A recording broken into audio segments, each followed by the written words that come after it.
Bang, ya, emang bener bang, Anies itu pengkhianat bang?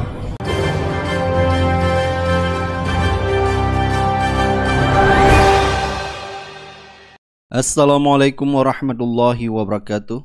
Jadi beredar video di sosial media yaitu mantan lurah DKI Jakarta membeberkan sosok Anies Baswedan di saat memimpin Jakarta. Baik, untuk lebih jelas langsung saja kita simak videonya. Saya ditempa oleh Pak Anies di tempat-tempat, mohon maaf ya, yang kumuh Pak. Bapak mungkin dengar, Tambora itu kumuh se-Asia Tenggara. Saya adalah lurahnya.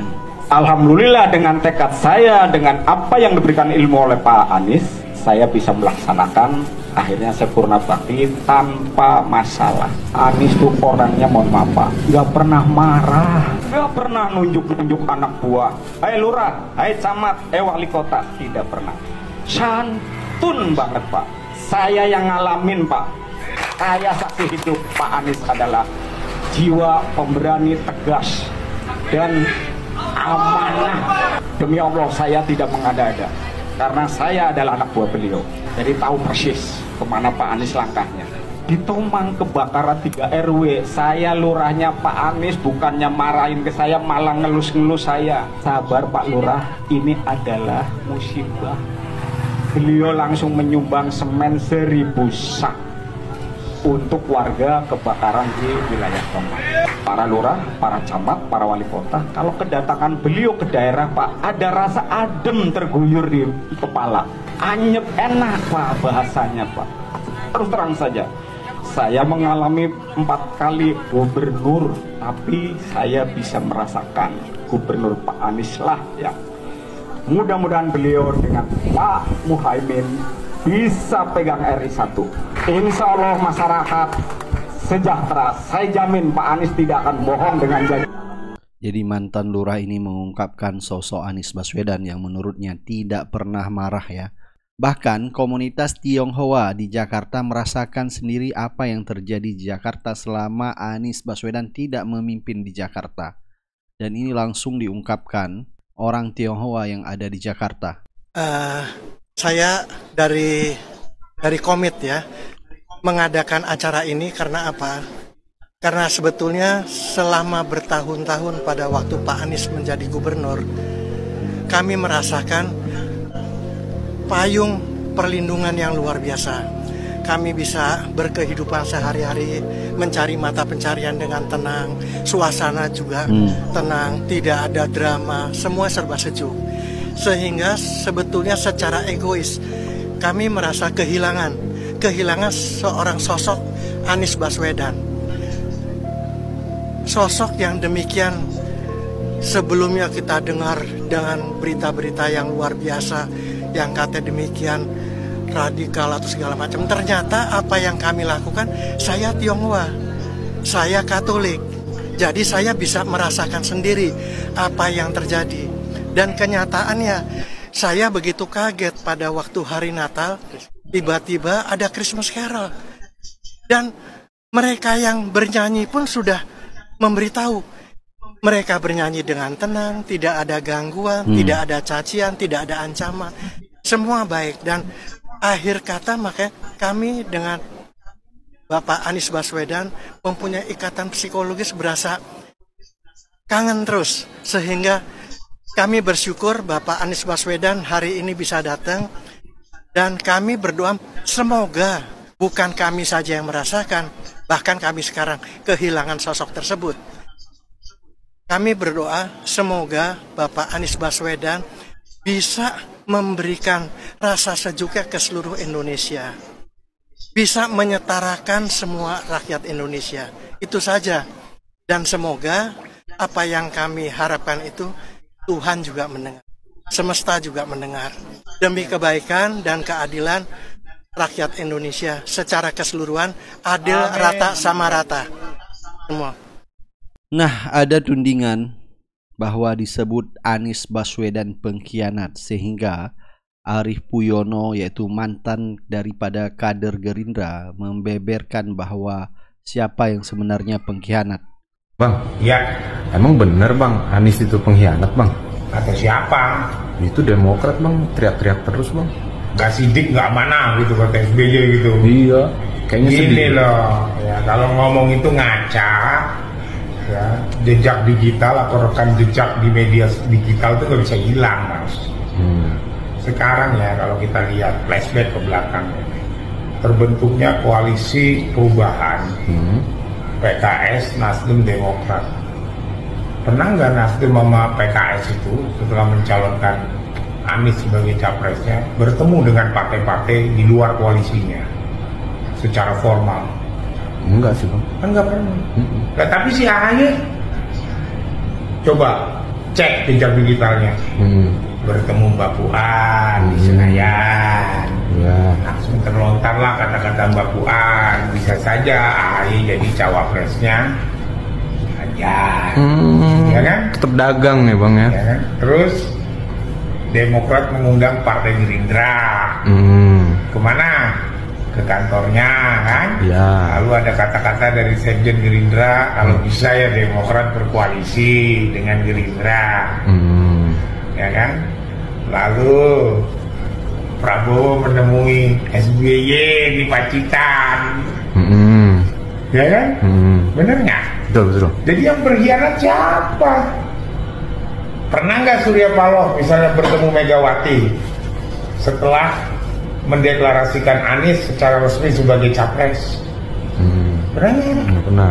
Pernah nggak Surya Paloh ketemu Prabowo lagi? Nggak pernah. Nggak pernah. Kalau sebelum ada Anies kan ketemu. Prabowo datang ke kantornya Nasdem. Ya nggak? Iya. Surya Paloh ke Hambalang. Ya?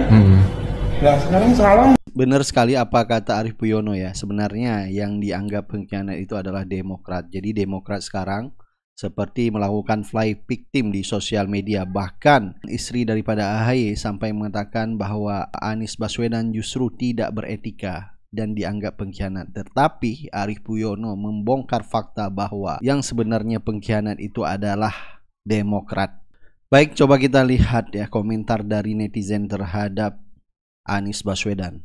Bukan dengan dasar suka dan tidak suka. Anda boleh membenci Mas Anies, Anda boleh menyukai yang lain, tetapi dalam soal memilih pemimpin bukan kebencian Anda yang dikedepankan, tetapi Anda melihat kemampuan orang ini. Orang ini terbukti di Jakarta bisa memanusiakan manusia.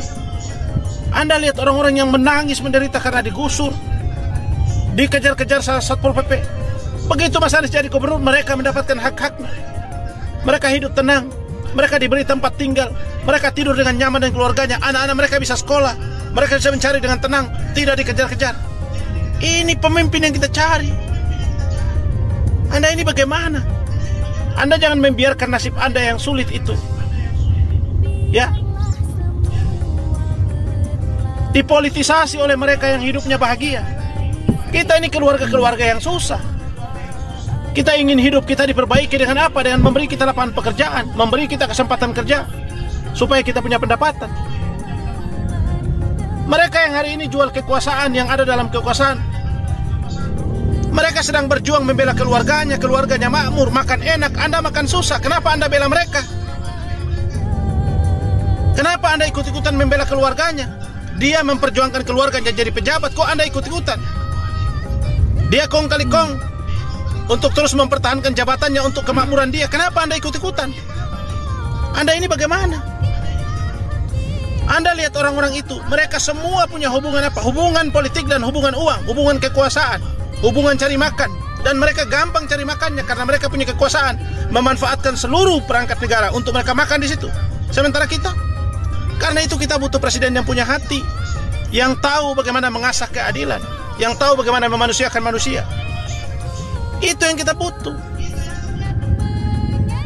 Karena saya sarankan Anda lihat 3 orang ini, siapa sih yang rekam jejaknya paling baik? Saya selalu katakan Mas Anies itu manusia yang punya hati, punya kesantunan dan memanusiakan manusia. Kalau Anda tidak pilih dia, menurut saya bukan sekedar Anda lalai, tetapi juga Anda membiarkan hidup Anda menderita selamanya. Jadi menurut mereka Anies Baswedan memanusiakan manusia. Dan ada juga netizen yang mengatakan kenapa Anies selalu diserang oleh buzzer, pinter omon-omon saja tidak bisa bekerja. Jadi netizen ini membeberkan ya faktanya seperti apa. Guys, sekarang gue paham kenapa buzzer-buzzer sebelah selalu nyerang Pak Anies dengan kata-kata Anies mah cuma jago ngomong doang, gak bisa kerja. Yaitu karena Pak Anies gak ada aibnya. Rekam jejaknya jelas dari lahir sampai sekarang, asal-usulnya tuh kita ketahui semua. Dari dia kuliah S1-nya di UGM seaktif apa, lalu lanjut S2 dan S3-nya di Amerika, kemudian pulang ke Indonesia jadi dosen dan akhirnya jadi rektor termuda di Indonesia. Kemudian dia jadi menteri dan gubernur, selalu kerja dengan baik dan jujur. Banyak fitnah-fitnah di media, tapi Pak Anies selalu buktiin kejujurannya. Dia tuh dilapor ke KPK, malah ketua KPK-nya yang ketangkap. Dengan rekam jejak yang nyata itu, buzzer tuh nggak bisa. Malah bingung dia mau nyerang Pak Anies dari mana. Jadinya buat hoax dan bilang cuma ngomong doang, kerja nggak bisa. Sini gue kasih analogi yang paling mudah biar kalian bisa paham. Jika cuma sekedar bekerja, kerbau di sawah pun bekerja. Kerbau tuh bisa bajak sawah tanpa ngomong, sedangkan pemimpin itu wajib pandai orasi, berbicara, dan debat untuk tampil di depan umum, di depan rakyatnya, tampil di sidang PBB yang disaksikan semua negara di dunia. Terbukti Pak Anies bisa meluluhkan sekjen PBB dengan kata-katanya dalam waktu 2 menit doang. Ini fakta loh. Kalian bisa cari videonya, banyak kok berseliweran di YouTube atau di IG atau di TikTok. Lu masih mau bilang Pak Anies nggak kerja nyata? Pak Anies dapat banyak penghargaan loh pas jadi gubernur. Cek video gue sebelumnya kalau mau lihat juga. Orang yang kerja nyata aja belum tentu bisa dapat banyak penghargaan. Lu harus bisa kerja nyata, kerja cerdas, membuat ide dan gagasan jadi kenyataan itu. Itulah yang dilakukan Pak Anies. Semoga kalian semua makin sadar deh. Dan ya semoga makin banyak yang sadar ya dengan video ini. Salam perubahan. Memang kalau kita lihat, buzzer ini selalu mencari celah untuk menyerang Anies Baswedan. Bahkan di sosial media ya, di kolom komentar Instagram, TikTok, bahkan di YouTube. Mereka kalau tidak berkomentar tentang kejelekan Anies Baswedan, mereka pun tidak akan dibayar. Anda bisa bayangkan kemarin aja, yaitu komika Abdur Arsyad ya, pernah ditawarkan untuk menjadi influencer, disetujui di angka 2 miliar. Jadi bagaimana banyaknya buzzer membuat framing terhadap Anies Baswedan jelek, tidak bisa bekerja, omon-omon. Jadi banyak sekali narasi-narasi yang mereka ciptakan di sosial media tentang Anies Baswedan. Karena mereka sangat ketakut sekali jika Anies Baswedan bisa memimpin di Pilpres 2024 nanti. Dan ini juga ada netizen yang menyoroti, yaitu Paslon 02 Prabowo Gibran. Jadi menurut netizen ini, Paslon 02 tidak punya program produktif untuk masyarakat menengah ke bawah. Justru selalu yang dihembuskan oleh Samsul atau Gibran ini yaitu hilirisasi. Justru dampak hilirisasi adalah kepada masyarakat menengah ke atas, tidak dirasakan oleh masyarakat menengah ke bawah. Masyarakat menengah ke bawah selalu diberikan yaitu bansos, yaitu prakerja. Jadi memang tidak merasakan dampak dari program yang selalu digaung-gaungkan oleh Samsul ini, yaitu hilirisasi. Kalian sadar nggak sih bahwa selama ini Prabowo Gibran itu hampir tidak punya program produktif untuk rakyat kalangan menengah ke bawah. Prabowo Gibran itu hanya punya program untuk menaikkan ekonomi orang-orang yang notabene sudah kaya. Nah, seperti contohnya Prabowo punya program menaikkan taraf hidup pejabat negara, menaikkan gaji mereka. Sedangkan Gibran itu hanya fokus untuk menjalankan hilirisasi nikel. Sedangkan kita semua tahu ya, hilirisasi nikel itu proyek besar, proyek yang tentu tidak berdampak ekonomi kepada orang yang levelnya menengah ke bawah. Seperti contohnya peternak bebek, peternak kambing, peternak sapi. Tahu apa mereka dengan hilirisasi? Punya dampak apa mereka? Terdampak apa mereka dengan hilirisasi nikel? Hampir tidak ada. Yang terdampak adalah orang-orang yang notabene sudah kaya, yang punya koneksi untuk mengatur atau memanage hilirisasi nikel tersebut. Nah, sedangkan orang-orang yang level ekonominya menengah ke bawah itu hanya diberi program konsumtif seperti makan siang gratis, terus bansos, BLT, itu saja. Nggak ada program produktif untuk menaikkan taraf hidup mereka secara bermartabat. program-program konsumtif yang diberikan Prabowo Gibran kepada kalangan menengah ke bawah itu seperti mengajarkan kalangan menengah ke bawah untuk malas bekerja. Dan kalangan menengah ke bawah seperti disetting untuk tidak dibiarkan maju. Dan lebih parahnya nih, setelah orang-orang yang taraf hidupnya menengah ke bawah ini hanya diberi program konsumtif seperti subsidi BLT, bansos, makan siang gratis, Gibran malah punya ide cemerlang untuk menaikkan pajak ke angka 23%. Nah, lucunya ada orang yang mendukung orang yang secara tidak langsung mencekik orang miskin untuk semakin miskin. Gak tahu deh pola pikir pendukung Prabowo Gibran itu gimana. Kalau seperti Raffi Ahmad ya, yang punya proyek besar, yang punya nilai ekonomi besar, yang harus berjalan bagaimanapun caranya, itu wajar banget kalau dukung Prabowo Gibran, karena mereka cari aman. Lah terus orang-orang remahan rengginang yang punya pay later, punya pinjol, punya utang di Mekar, terus dukung Gibran yang jelas-jelas punya ide menaikkan pajak sampai 23%, itu otaknya lo di mana? Gak masuk akal.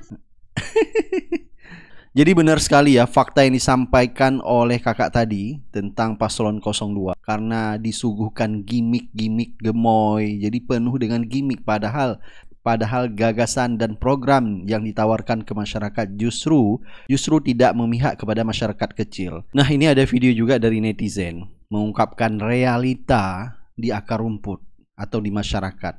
Kenapa masyarakat yang memilih 02, apa alasannya mereka? Jadi netizen ini menyoroti ternyata pendukung-pendukung 02 ini masih kurang pemahaman politik ya tentang paslon yang dia pilih, salah satunya 02. Jadi pengetahuan politik untuk memilih salah satu capres menurut netizen ini sangat minim sekali, sehingga mereka pun memutuskan untuk memilih paslon 02 tanpa alasan yang konkret. Justru alasannya karena kasihan seperti Prabowo sudah menyalonkan sampai 3 kali, sehingga dianggap Prabowo itu bagian dari keberlanjutan dari Jokowi. Contoh orang bubel tuh kayak begini. Jadi gue punya temen gue nih garis keras Prabowo. Suatu saat dia datang buat minjem duit dengan alasan buat beli token, beras, minyak lah. Dia minjem tuh. Kalian dia ngeluh masalah hidupnya, susah banget gue nyari kerja sekarang ya. Susah banget, harus pakai orang dalam semuanya. Sekali nggak pakai orang dalam harus nyogok. Dia ngeluh lagi tuh. Buset, gue beli token 20.000 yang keisi cuma 13.000 doang. Dia ngeluh lagi tuh. Masa gue beli beras di sini harganya segini? Gue beli telur segini harganya segini. Nah, dengan gak sengaja gue tanya, enak gak kayak gini sekarang? Ya enggak lah, apa-apa susah. Masa iya sih, apa-apa naik mahal banget. Nah, gue tanya lagi, lu tahu apa-apa susah, kenapa lu pilih 02? Kan pemerintahan sebelumnya yang mimpin bapaknya. Dia langsung jawab, kasihan aja bro, gue 3 kali gagal, kasihan. Lu gak ngeliat no, kemarin sedih banget pas di debat. Begitu kan dia, pendukungnya cewek-cewek imut yang suka gemoy-gemoyan. Nah, sinting gak lu kayak begini? Lama gue terusin, sorry gue gak bisa minjemin duit, lu minjem aja itu mau junjungan lu, kan tanahnya banyak, suruh jual aja buat bantuin lu. Kelar kan? Ternyata orang-orang yang milih dia tuh rata-rata buta politik, bos. Orang kalau udah buta politik dia gak bakalan sadar kalau harga pangan, kesehatan, pendidikan tuh dipengaruhi karena keputusan politik. Makanya jangan soalin Prabowo kalau lu buta politik, bebel. Benar sekali ya, jadi fakta di akar rumput di tengah-tengah masyarakat mereka memilih 02 tanpa ada alasan yang konkret, yang jelas ya. Dan juga beredar di sosial media banyak sekali dukungan dari masyarakat untuk menghadiri yaitu kampanye akbar di Jakarta International Stadium atau JIS Jakarta pada tanggal 10 Februari mendatang. Jadi insya Allah banyak sekali dukungan-dukungan rakyat yang akan merapat ke JIS. Dan juga dikabarkan ada Jackmania maupun supporter dari Bobotoh dan juga Arekmania Malang yang akan menghadiri kampanye akbar Anies Baswedan. Mereka bersatu memenangkan Pak Anies Baswedan di Pilpres 2024 nanti. The Jack, Bobotoh, Aremania, dan Bonek ini berkomitmen bersatu di tanggal 10 Februari untuk sama-sama ke Jakarta International Stadium untuk mendukung Anies Baswedan nih teman-teman. Bagaimana nih dengan fenomena menyatunya rivalitas yang selama ini kita lihat ini akan menyatu semua supporter dari keempat tim besar itu untuk meramaikan kampanye Anies Baswedan di Jakarta International Stadium. Ini tentunya menjadi sebuah sejarah besar di persepak bolaan Indonesia. Bagaimana bangganya kita dengan 4 tim yang rival banget ini bisa menyatu hanya dengan sosok seorang Anies Baswedan.